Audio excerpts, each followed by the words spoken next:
Guess who got brands talking? Brandlive.co.za. Guess who got brands talking? Brandlive.co.za. Welcome to the first episode of the Construction Industry Conversations, brought to you by the Association of Construction Project Managers. I am Nomvula Rakolote, and I am the host for your CIC online podcast. This is episode 1. Let me first start just by saying what is the aim of the CIC. The aim of the CIC is to facilitate, coordinate, and stimulate interaction between stakeholders both in the public and private sector on pertinent issues affecting the property and construction industry. The objectives, amongst others, is to address the topics that enhance and threaten the CPM profession or discipline, that is, the construction project management profession and discipline. Largely what the show aims to do, it aims to interrogate the pertinent issues affecting the industry and also as a collective explore solutions and make recommendations to the relevant structures. And today with me I have the pleasure of hosting Nothando Siziba from the South African Council for Project and Construction Management Professions. Welcome, Nothando. Just a bit about the SACPCMP. The SACPCMP is the South African Council for Project and Construction Management Professions, and it is a statutory body of the Department of Public Works, and it operates amongst other statutory bodies for all the built environment management profession. Now, the mandates of the statutory body, amongst others, is to accredit courses at university, is to develop standards for the operation of professionals in the project and construction management professions, and that includes construction health and safety as well. So today we will be unpacking one of the mandates of the SACPCMP, which is the CPD, Continuing Professional Development. And Nothando is here today, happy and ready just to unpack the CPD that seems to cause so much frustration in the industry. Yet one of the things is just to understand on how to go about it. Nothando, over to you. Can you just tell us briefly what is CPD? Thank you very much, Nomvula. CPD, I can briefly describe it as a systematic maintenance and a broadening of your skills as a professional. So once you are a registered professional, you need to systematically and orderly enhance your skills in the professionalism.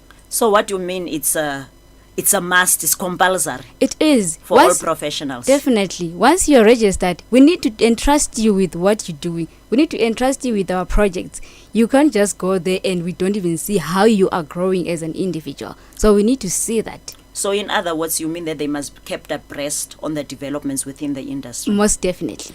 Okay, that is understandable. Can you just, for the sake of the professionals within the industry, can you just take us through the CPD cycles? Because I understand that there's a record that they need to keep, a 5-year record. Definitely. A cycle is described as being 5 years. Can you just explain to us what is expected of them in this 5 years, and how is it categorized, and how should they go about ensuring that they comply? Okay, first and foremost, I'd like to let the viewers know that there are different cycles for CPD. Not everyone falls on the same cycle. Taking, for instance, when you register, after you have registered, that's when your cycle starts. And every person has got a cycle for 5 years. Also, let me get it right upon the time that I'm professionally registered. That you are professionally registered. The cycle starts. Yes. And from that day, I count 5 years. 5 years. Okay. So now we've got people who were registered in 2009 at SACPCMP, for instance, in 2005. But by then, CPD was not yet in the picture. It came in the picture in 2012. So everyone now who registered in 2012 and before, their cycle started in 2012. Meaning to say it ended in 2017. So counting 5 years, if you register in 2013, now your cycle comes to end when? 2018. You register in 2014, your cycle comes to end in 2019. Understandably so. So you mean because the SACPCMP started its operations in 2002, In 2002, so yeah. the mandate with regard to CPD Yes. was only effective from 2012? From 2012, 1st of Okay. April. So if you count 2012, from 2012, the 5 years, it means you have people whose cycle has ended in Yes. 2017. Yes. Okay. The first cycle of the council ended in 2017. Okay. Can you just briefly take us through the categories? Okay. And just explain what is the expectation of each category and how the points are being assigned? Okay, we have 3 different categories for CPD. So we have what we call category A. And you'll be wondering, what is category A? So category A, we've got 2 things there. We've got category A core knowledge and category A non-core knowledge.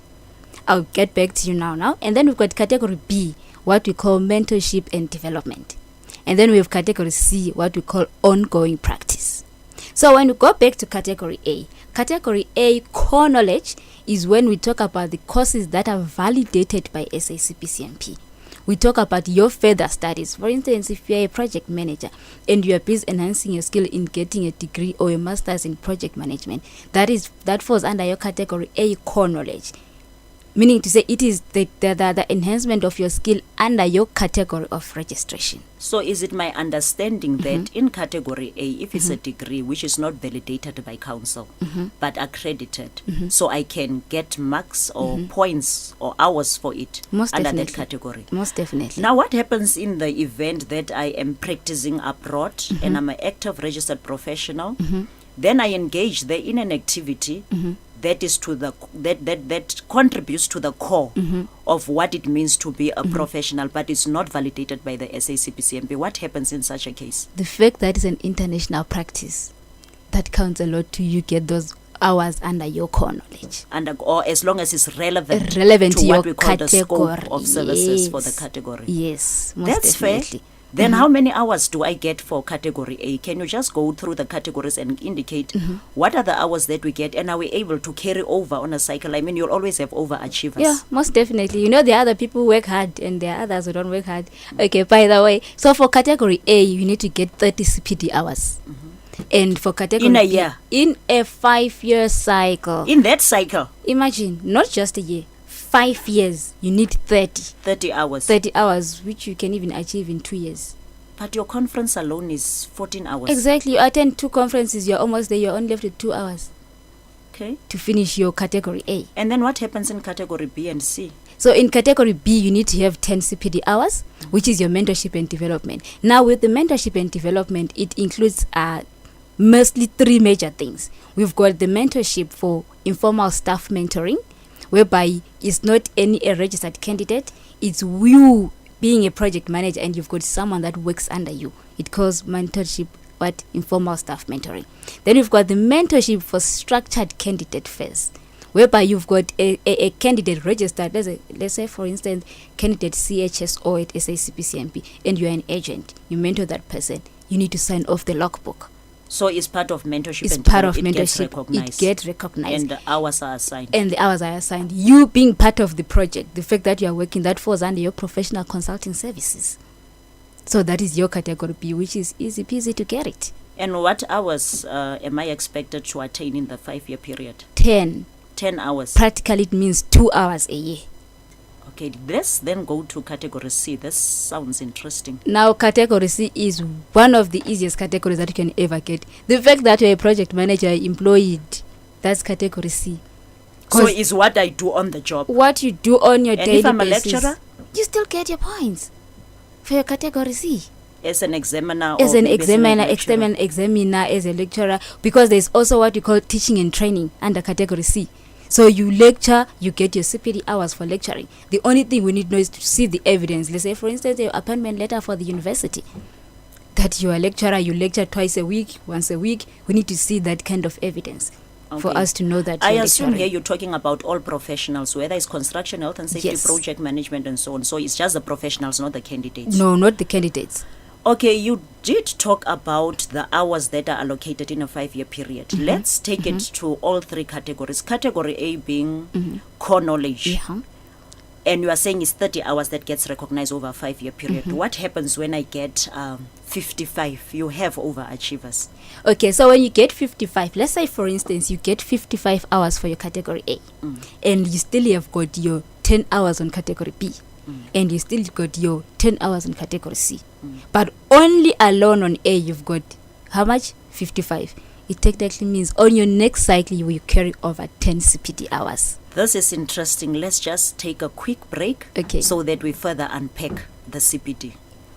Have you ever thought about the power of social media? Social media has the power to make your business grow.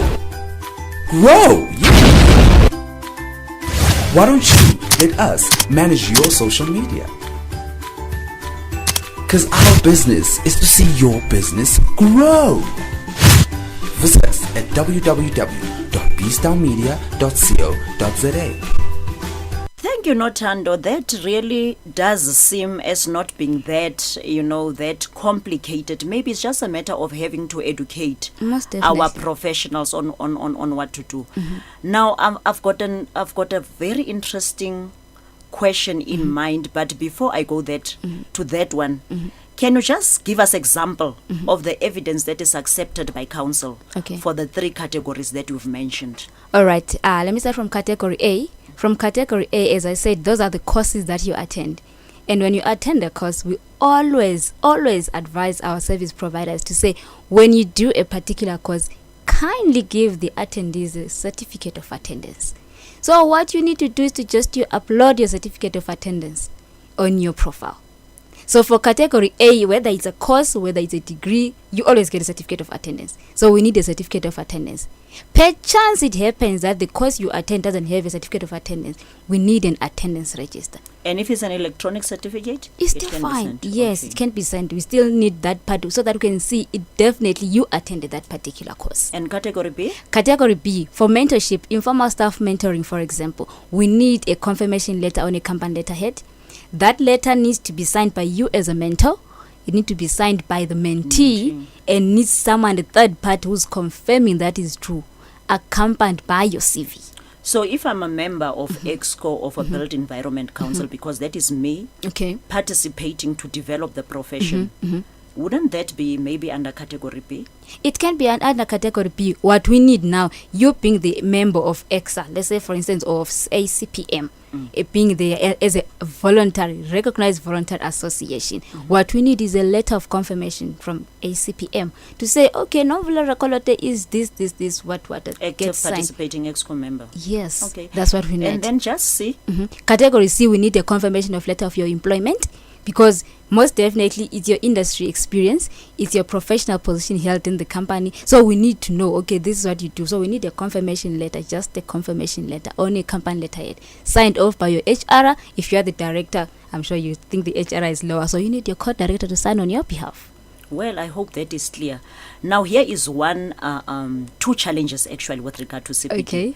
Number one, if you look at the concentration of where most of the work happens, that is where you also find the concentration of our registered persons. Others are practicing overseas, but yet they're still keeping their registration. I'm in Cape Town, all courses are happening. Let me say 90% of the courses are happening in Johannesburg. So if I have to come, besides the very high prices of some of these CPD activities, there's flights and maybe also accommodation, then what initiatives are there to help those people that want to engage in CPD to keep their professional status, but cannot all the time in this 5 years come to where the workshops and the conferences are happening? Okay, we've got a very, very, very interesting thing that we did. Very interesting initiative, what we call CPD online bundles. These ones, Nomvula, you can do them anytime, anywhere, whether in Bahrain, whether in Angola, whether in England, whether in Cape Town. You don't need to come to Joburg to do them. All you need to do is to go to our website and purchase your CPD online bundles at a very reasonable price. And those CPD bundles, what you need to take in mind is that the 4 bundles that you can get, they cover all your requirement for category A for your 5-year cycle. You don't need to purchase 2. Can I assume at a discounted rate? Most or do definitely. I pay the same with people that have gone to the conference or what? No, it's a discounted rate. It's a very, very discounted rate and very reasonable. that you can actually do over a period of 5 years and you are done. What's nice about these bundles, they take you through from your start of your cycle. So we've got videos for 2012, we've got videos for 2013. So remember, we always encourage the registered professionals to submit their CPD annually. So if you haven't done that, for you to catch up, just go to the video bundles. They take you 2012, you've got your conference. Oh, by the way, I forgot to mention this. The video bundles are compiled from our conferences and our own great. CM Summit. So if you miss the conference, you can go to the video bundles, you get the content, and get assigned the points. and get assigned the CPD hours. One last challenge, as I mentioned, that have been the first one. The second one then will be for me. I know that as a regulator, most probably then it is not within your terrain. But what is your view about the fees that are being charged by the service providers? Because that is what becomes a challenge with most of our professionals when you engage with them. We always, first and foremost, maybe what you need to take note is that we don't regulate their fees. We only validate the course that is relevant to our registered professionals. So when we validate the course, we always advise them to say, at least let not your fees be high, so that most of our professionals keep abreast with the knowledge that is happening, keep abreast with everything in their skills. And you are also helping the community as a South African community. We are helping to enhance their skills as professionals. So their prices should be lower. We always encourage them that though we cannot regulate their fees, we can only validate them. Okay. Thank you very much, Nothando, and I'm sure that registered professionals now have an understanding. If they want to reach you, where can they reach you? Okay, they can reach me via the website of our SACPCMP. There is my email address, but my email What address, is your email address? is cpd@sacpcmp.org.za. Thank you very much, Nothando, and that brings us to the end of our first CIC online podcast, episode 1, where we were talking on all the matters and on how to unpack your CPD or how to engage in your CPD activities, and also what are the documentation that is required, that is the examples that are needed. And as I close, I wish to also indicate that the ACPM, as a voluntary association, also has CPD activities that are validated by council, and the ACPM will be launching its very first CPD online platform from the 1st of April of video, PowerPoint presentations, and various activities that we've already engaged in that are validated by the SACPCMP for your CPD. So for more information, for all those that are ACPM members, both individual and corporate, you can please send an email to admin@acpm.co.za. I thank you.